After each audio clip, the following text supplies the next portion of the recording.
नमस्कार, बुलेटिन में आपका स्वागत है। मैं हूं आपके साथ जीनत सिद्दीकी। शुरुआत करते हैं खबरों की। बदायूं के स्वास्थ्य विभाग में बड़ा खेल सामने आया है। कोरोना संक्रमण के दौरान ड्यूटी कर रहे अवनी परिधि कंपनी के 60 आउटसोर्सिंग कर्मचारियों को निकाल दिया गया। आरोप ये लगे हैं कि स्वास्थ्य विभाग द्वारा इन कर्मचारियों को पिछले 11 महीने से तनख्वाह भी नहीं दी गई। आउटसोर्सिंग के जरिए अवनी परिधि कंपनी के द्वारा लगभग 150 कर्मचारी पूर्व सीएमओ नेमी चंद्रा द्वारा लगाए गए थे, मगर मौजूदा सीएमओ डॉक्टर यशपाल सिंह ने 60 कर्मचारियों को आवश्यकता से अधिक बताकर निकाल दिया। निकाले गए कर्मचारियों ने कोरोना काल में अपनी ड्यूटी को बखूबी अंजाम दिया, लेकिन बिना वेतन दिए अचानक 60 कर्मचारियों की सेवाएं खत्म कर दी गई और इसके बाद से तमाम कर्मचारी दर दर भटक रहे हैं। सर, हम लोग लगभग 150 कर्मचारी भर्ती हुए थे आउटसोर्सिंग के द्वारा, अवनी परिधि कंपनी के द्वारा, और जब से हम लगभग 27 माह जो है अपना कार्य करते रहे, और जिसमें हमको 3 बार हमको वेतन मानदेय भी प्राप्त हो चुका है 16 महीने का लगभग, और 11 माह से हमको जो है मानदेय नहीं दिया गया है। और जब मानदेय के हमने जो है मांग करी, तब हमसे ये कहा गया कि आप लोग काम करिए अपना ईमानदारी से। तो सर, हम अपने बच्चों को छोड़ के, परिवार को छोड़ करके कोविड जैसी महामारी में अपना कार्य करते रहे, और लेकिन हमको मानदेय प्राप्त नहीं हुआ। और मानदेय जब हमने मांगा गया तो उन्होंने ये कहा कि आप सब लोग फर्जी भर्ती हुए हैं। हमारे यहाँ जो कर्मचारी अपनी परिधि के पहले रखे गए थे, वो जितने रिक्त स्वीकृत पद थे उससे ज़्यादा यहाँ भर्ती कर ली गई थी, जिसके बारे में शासन से भी पहले लिखा पढ़त हुई थी। और उसके बाद अब जब से मैंने ज्वाइन किया था उसके बाद भी ये समस्या चली आ रही थी। तो इसमें सब संज्ञान लेते हुए जितनी पत्रावली हमें उपलब्ध हुई उसके अनुसार कार्रवाई करते हुए 60 लोग जो एक्स्ट्रा भर्ती थे उनको कंपनी को लिख दिया गया कि इनकी सेवाएं हमारे यहाँ से जो है वापस ले ली जाए। उधर गाजियाबाद में 24 घंटे में 52 कोरोना के मरीज मिले हैं। गाजियाबाद में 1668 कोरोना पॉजिटिव की संख्या हो चुकी है। 851 जो है वो एक्टिव केसेस हैं और 761 मरीज जो हैं वो ठीक होके अपने घर चले गए हैं और 56 लोगों की मौत हो चुकी है। 24 घंटे में 52 नए मामले सामने आए हैं और एक्टिव मरीजों की फिलहाल अगर हम बात करें तो 851 है। अमित राणा हमारे साथ, हमारे सहयोगी गाजियाबाद से जुड़े हुए हैं। अमित, ताजा स्टैट्स बताइएगा, और क्योंकि अनलॉक 2 में हम दाखिल हो चुके हैं, दूसरा दिन भी है, तो किस तरह की स्थिति जमीन पर नजर आ रही है, अवेयरनेस को लेकर भी और मैनेजमेंट को लेकर भी? जी बिल्कुल जी, जब से अनलॉक 1 शुरू हुआ था तभी से लगातार दिल्ली एनसीआर सहित गाजियाबाद में जो कोरोना के पेशेंट है दिन ब दिन बढ़ते ही जा रहे थे। पिछले 4 दिनों की अगर हम बात करें तो सैकड़ों की तादाद में आ रहे थे। हालांकि जो 24 घंटे की हम बात करें तो पिछले 24 घंटे में भी नए 52 केस कोरोना के पाए गए हैं। आपको बता दें कि कल 24 घंटे के भीतर ही एक और मौत हुई है। अब तक कोरोना में कुल 56 लोगों की मौत हो चुकी है गाजियाबाद के भीतर। इसके पीछे की जो असल वजह है, हालांकि अनलॉक 2 भी शुरू हो चुका है, जो शासन और प्रशासन की तरफ से जो व्यवस्थाएं की गई हैं बेशक वो बढ़िया की गई है, लेकिन जो आम जन की सहभागिता है वो उनको नहीं मिल पा रही है। हालांकि एहतियातन यहाँ पर कर्फ्यू भी लगाया गया है कि शाम 8 बजे से लेकर सुबह 6 बजे तक कर्फ्यू भी रहेगा। वहीं दूसरी ओर जिस तरीके से लगातार जो कोरोना के पेशेंट हैं वो बढ़ते जा रहे हैं, इसको लेकर शासन और प्रशासन एक नई रणनीति तैयार करने को तैयार है और उसके मद्देनजर से इस चीज को देखा जाएगा कि किस तरीके से ये जो कोरोना का जो बढ़ता कहर है उससे बचा जा सके। क्योंकि गाजियाबाद जो है एनसीआर का अहम हिस्सा कहा जाता है, एनसीआर का दिल कहा जाता है। ऐसे में तमाम लोग यहाँ आना जाना भी करते हैं। हालांकि कई बार यहाँ पर बॉर्डर स्कीम भी लगाई गई, सेक्टर स्कीम भी लागू की गई, लेकिन जैसे ही अनलॉक 1 शुरू हुआ तभी से लगातार जो लोगों ने इसका बेवजह फायदा उठाया और घर से बेवजह निकलना शुरू किया, तब से ही लगातार गाजियाबाद में कमोबेश यही हालत देखने को मिल रहे हैं कि रोजाना 100 के ऊपर नए पेशेंट आ रहे हैं। हालांकि गनीमत ये रही है कि पिछले 24 घंटे की अगर मैं बात करूं 52 नए मामले आए हैं, लेकिन 52 मामले भी बहुत ज्यादा है जीनत। ठीक बात है, बहुत शुक्रिया आप हमारे साथ जुड़े अमित। उधर बरेली में 24 घंटे की अगर हम बात करें तो 48 पॉजिटिव मिले हैं। 143 जो है वो पॉजिटिव मरीजों की संख्या है। 155 मरीज अब तक अस्पताल से डिस्चार्ज भी हो चुके हैं। तो बरेली का जो आंकड़ा है वो भी हम आपको बता रहे हैं। पॉजिटिव अगर केसों की बात करें तो 143 फिलहाल एक्टिव केसेस की जब हम बात कर रहे हो, और 155 मरीज तो ठीक होके अपने घर भी जा चुके हैं। और बिजनौर का जो आंकड़ा है वो भी आपको बताते हैं। 24 घंटे में 13 केसेस मिले हैं। 300 कोरोना पॉजिटिव मरीज हो चुके हैं। 216 जो है वो ठीक होकर अपने घर जा चुके हैं।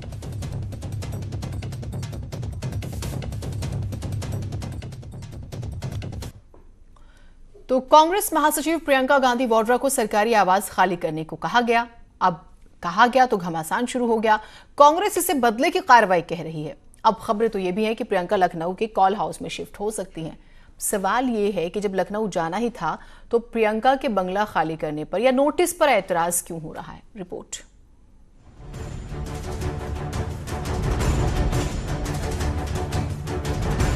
कांग्रेस महासचिव प्रियंका गांधी वाड्रा को उनका सरकारी बंगला हाउस नंबर 35 लोधी स्टेट को खाली करना होगा।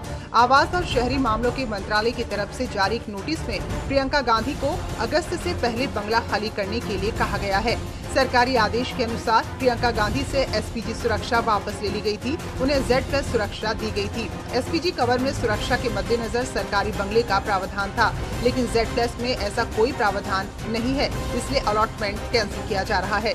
प्रियंका गांधी से कहा गया है कि अगर वो 1 अगस्त तक इसे खाली नहीं करती हैं, तो उन्हें जुर्माना देना होगा।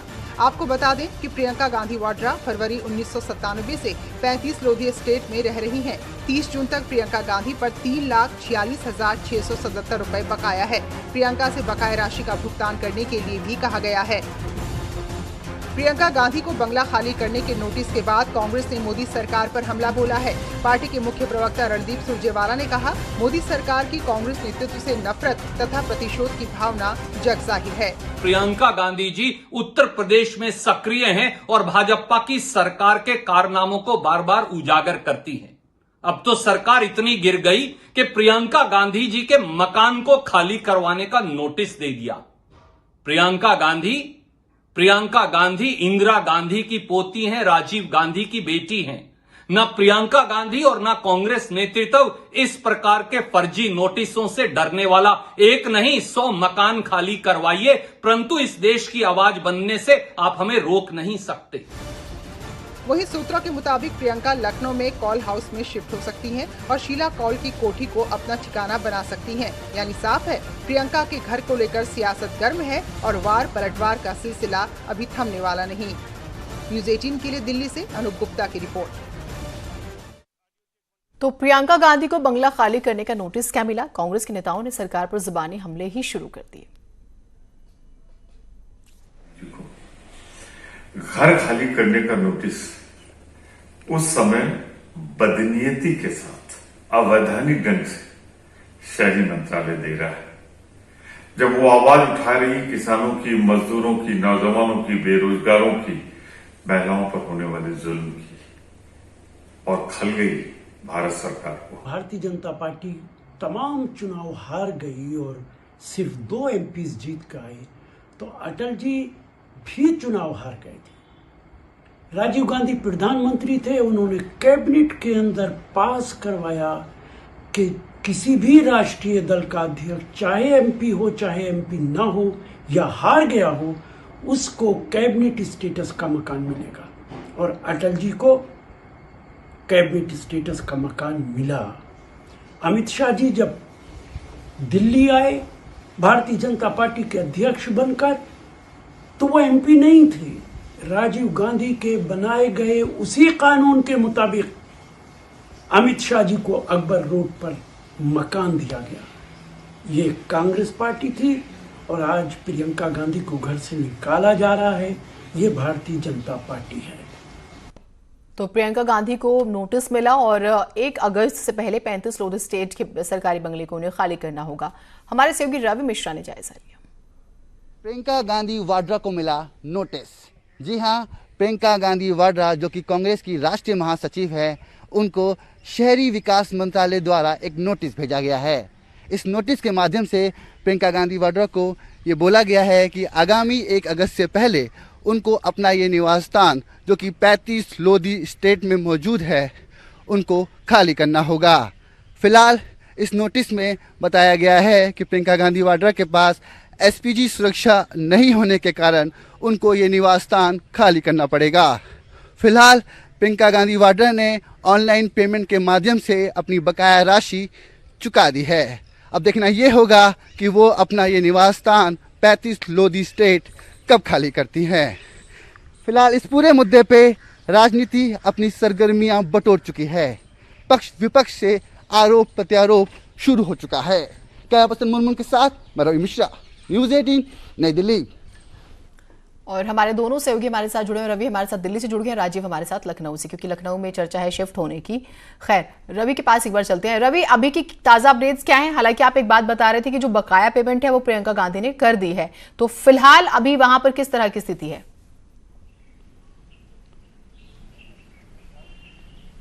बिल्कुल जीनत, बता देना चाहूँगा आपको कि इस वक्त मैं 35 लोधी स्टेट पे मौजूद हूँ। ठीक, आप देख सकते हैं कि मेरी आंखों के सामने ये वही निवास स्थान है जो जहाँ प्रियंका गांधी वाड्रा पिछले 2 दशकों से रह रही हैं। यहाँ इस मकान में उनकी यादें, उनके बिताए हुए पल हैं। मगर जैसा कि शहरी विकास मंत्रालय ने कल देर शाम को नोटिस दिया और नोटिस के माध्यम से उनको 1 अगस्त से पहले अपना निवास स्थान खाली करने को कहा है, और कहीं ना कहीं इससे राजनीति सरगर्मियां पूरी तरीके से तेज हो चुकी हैं और मीडिया का भी जमावड़ा प्रियंका गांधी वाड्रा के निवास स्थान के बाहर देखा जा रहा है। और पुलिस सुरक्षा भी यहाँ पे, दिल्ली पुलिस भी यहाँ पहुँच चुकी है। पूरी तरीके से कहा जाए तो राजनीति शुरू हो गई है। मगर नोटिस में साफ तौर पे लिखा है कि प्रियंका गांधी वाड्रा के पास एसपीजी सुरक्षा घेरा अब नहीं होने के कारण उनसे ये 35 लोधी स्टेट में मौजूद उनका मकान, निवास स्थान जहाँ पे वो रह रही थी, उनको वो खाली करना होगा। फिलहाल अब देखना ये होगा कि वो ये निवास स्थान कब खाली करती हैं। मगर इस मुद्दे पर पक्ष विपक्ष की बात करें तो राजनीति शुरू हो गई है। दोनों पार्टियों की तरफ से प्रतिक्रियाओं का दौर शुरू हो चुका है। जी जीनत। ठीक, और राजीव भी हमारे साथ हैं।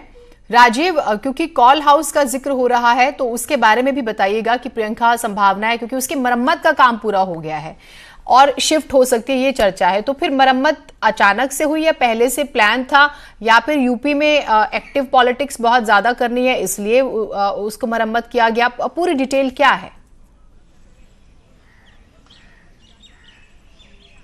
जीनत, दिल्ली में बंगला खाली किए जाने के बाद उम्मीद जताई जा रही है कि राजधानी लखनऊ के गोखले मार्ग स्थित इसी कॉल हाउस को प्रियंका गांधी अपना नया आशियाना बनाएंगी। दरअसल जब प्रियंका गांधी ने सक्रिय राजनीति में कदम रखा था तो तुरंत बाद उनको उत्तर प्रदेश का प्रभारी बनाया गया था। ऐसे में उत्तर प्रदेश के कार्यकर्ताओं व नेताओं द्वारा प्रियंका गांधी से ये गुजारिश की गई थी कि वो इस कॉल कोठी को इस राजधानी लखनऊ में अपना कोई ठिकाना बनाए ताकि वो उत्तर प्रदेश सरकार और मोदी सरकार को घेर सके। और यही कारण है कि प्रियंका गांधी ने इस कॉल कोठी को अपना नया आशियाना बनाया था, क्योंकि इस कॉल कोठी से नेहरू परिवार की, गांधी परिवार की पुरानी यादें जुड़ी हुई हैं। आप देख सकती हैं कि ये वही दशहरी आम का पेड़ है जिसे पंडित जवाहरलाल नेहरू ने इस कॉल कोठी में 1936 में लगाया था। ये कॉल कोठी शीला कौल की है, जो पंडित जवाहरलाल नेहरू की जो पत्नी कमला नेहरू हैं उनके भाई की पत्नी थी। वो खुद कांग्रेस सरकार में कैबिनेट मंत्री रही थी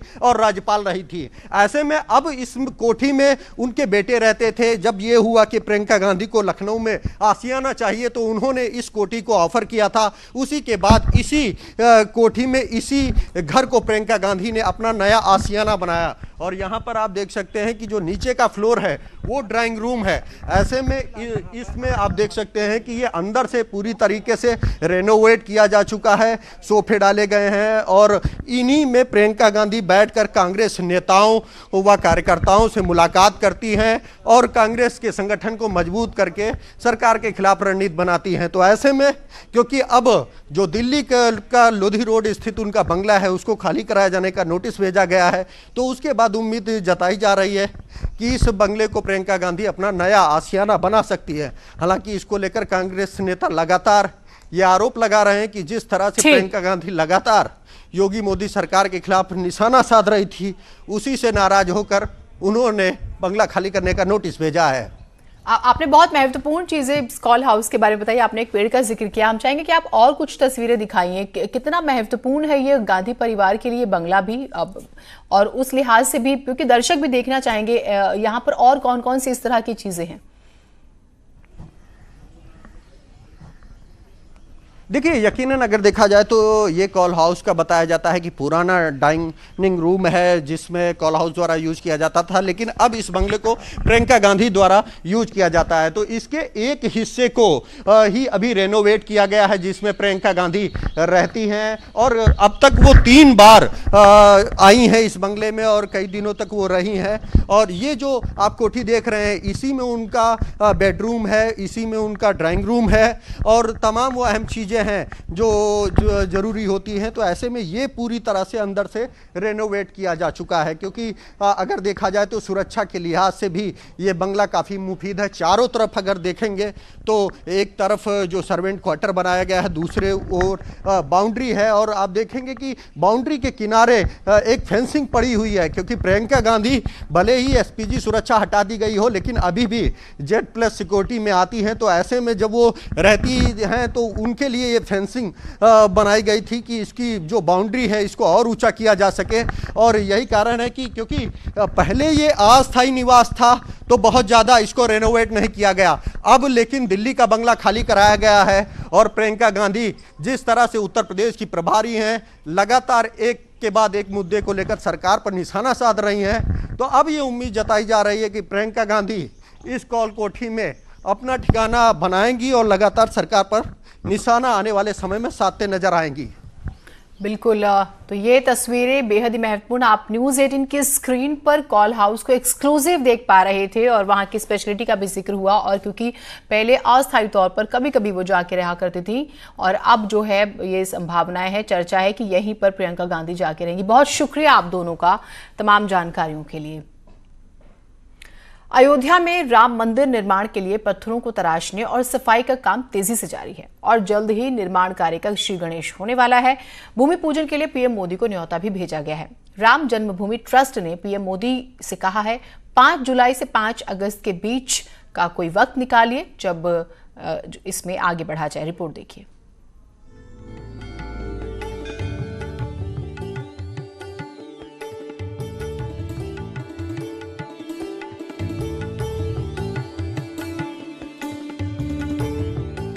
अयोध्या में राम मंदिर निर्माण के लिए भूमि समतलीकरण का काम पूरा कर लिया गया है और अब जल्द ही मंदिर निर्माण के लिए राम जन्मभूमि की कार्यशाला में रखे पत्थरों को राम जन्मभूमि के परिसर तक पहुंचाया जाना है।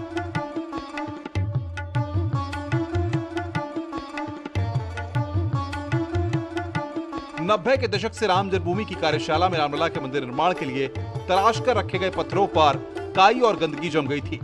इसको साफ करने का काम दिल्ली की KAL कंपनी कर रही है। कंपनी के पदाधिकारियों का दावा है कि 3 से 4 महीने के अंदर राम मंदिर के पत्थरों की सफाई कर ली जाएगी।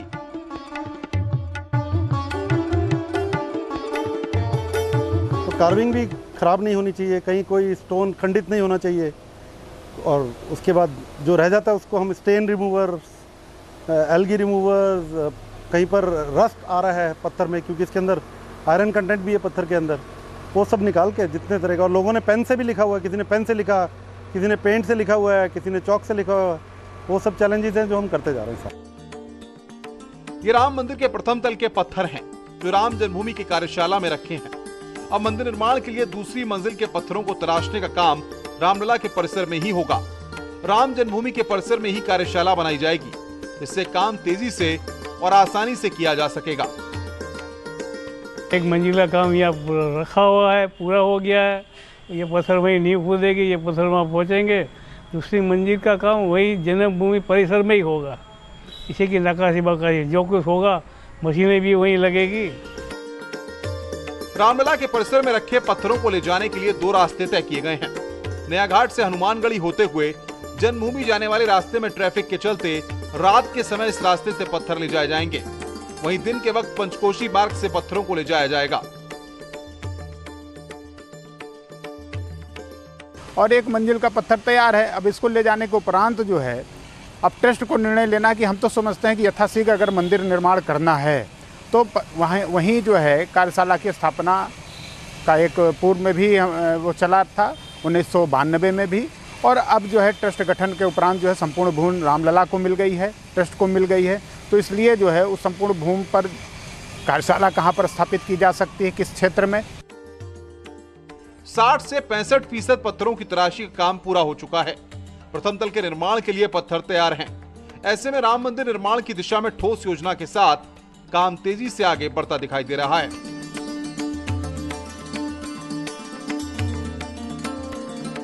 प्रथम तल के पत्थर ये जल्द ही राम मंदिर के परिसर में पहुंचाए जाएंगे। द्वितीय तल के पत्थरों के लिए राम जन्मभूमि के परिसर में ही कार्यशाला लगा दी जाएगी और अब वो दिन दूर नहीं जब जल्द भव्य और दिव्य मंदिर की निर्माण की शुरुआत होगी। संतों की मांग है कि पीएम आके इसका शिलान्यास करें। देखना होगा कब तक ये शुभ घड़ी आती है, लेकिन मंदिर निर्माण की जो तैयारियां हैं वो युद्ध स्तर पर चल रही हैं। अयोध्या से न्यूज़ 18 के लिए निमिष गोस्वामी। तो अयोध्या से लेकर प्रयागराज तक राम मंदिर निर्माण को लेकर लोगों में उत्साह है। अयोध्या में समतलीकरण का काम पूरा, तो पत्थर तराशने के काम में भी तेजी है। प्रधानमंत्री मोदी को जो है श्रावण मास में भूमि पूजन का न्योता भी दिया गया। निमेश और सर्वेश हमारे साथ, हमारे दोनों सहयोगी जुड़े हुए हैं। निमेश, सबसे पहले आप बताइएगा कि वहां पे जिस तरह से काम हो रहा है, बहुत ज्यादा उत्साह है और एक चिट्ठी भी लिखी गई है जिससे कि प्रधानमंत्री का उन्हें कुछ वक्त मिल सके, क्योंकि कुछ नाराजगी थी।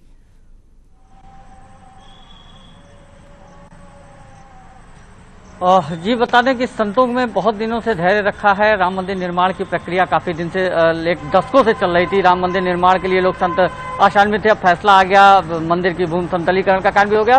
तो अब संतों में थोड़ा सा जो उत्तेजना है, संत ये चाह रहे हैं कि जल्द ही प्रधानमंत्री, देश के प्रधानमंत्री आए और राम मंदिर के भूमि पूजन करें। इसके लेकर कल संतों की भावना के सम्मान करते हुए श्री राम जन्मभूमि तीर्थ क्षेत्र ट्रस्ट के पदाधिकारी ने संतों की तरफ से एक पत्र लिखा। इस पत्र में उन्होंने लिखा है कि आप 5 जुलाई से और 5 अगस्त तक, ये सावन का पवित्र माह है, क्योंकि कल 1 तारीख को शयन एकादशी थी, इस दिन इसके बाद देवता और शयन में चले जाते हैं और चतुर्मास जीनत ये शयन में रहेंगे। तो इस दरमियान कोई शुभ काम नहीं होगा, लेकिन शिव का वास है, सावन के महीने में ये काम हो सकता है। संतों की मांग है, संतों का कहना है कि सावन का पवित्र महीना है, इसमें शिव का वास होता है, इसमें कोई भी शुभ काम हो सकता है।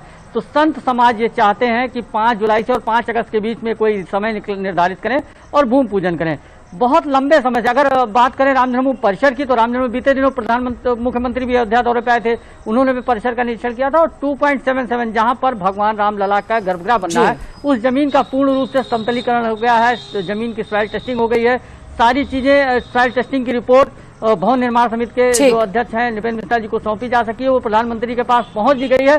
तो ऐसे में अब प्रधानमंत्री के अयोध्या आकर भूमि पूजन को लेकर संत समाज उत्साहित है, मांग कर रहा था और बहुत लंबे समय से प्रधानमंत्री को अयोध्या बुलाने की मांग हो रही थी, क्योंकि अब आराध्य का मंदिर बनने की तैयारियां तेज हो गई हैं और अब लंबे इंतजार के बाद तैयारियां भी हो चुकी हैं, काफी हद तक उत्साह भी है। अब जो नहीं हो पा रहा है वो और इंतजार।